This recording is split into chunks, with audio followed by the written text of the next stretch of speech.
Le feu est pris à Los Angeles et ça déborde ailleurs aux États-Unis. Les manifestations contre les politiques migratoires de Trump s'intensifient, tout comme les affrontements avec les forces de l'ordre. Et le déploiement de milliers de militaires par le président suscite l'indignation. Plusieurs crient à la dérive autoritaire et à l'abus de pouvoir. Je vous explique le chaos des derniers jours.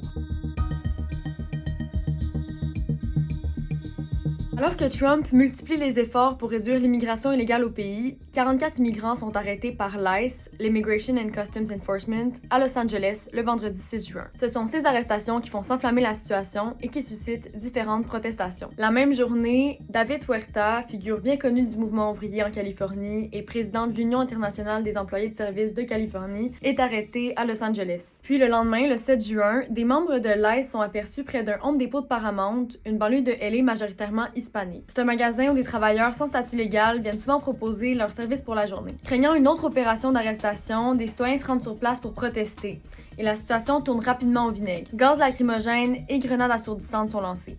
Simultanément, il y a aussi d'autres manifestations qui prennent place à Compton et au centre-ville de Los Angeles. Ensuite, samedi soir, Trump ordonne le déploiement de 2000 militaires de la Garde nationale en Californie, et ce, sans l'avis du gouverneur de l'État, Gavin Newsom, un démocrate. C'est la première fois en 60 ans qu'un président déploie la Garde nationale sans demande préalable d'un gouverneur d'État. Les démocrates réagissent en qualifiant cette mesure d'abus de pouvoir alarmant, et Newsom, lui, dénonce le fait qu'elle est délibérément incendiaire, prévenant qu'elle ne fera qu'aggraver les tensions. Les manifestations continuent dimanche. Puis, lundi le 9 juin, Trump souffle sur les braises et ordonne l'envoi de 2000 membres supplémentaires de la Garde nationale, en plus de 700 membres des Marines. Il évoque aussi qu'il serait great d'arrêter le gouverneur Newsom.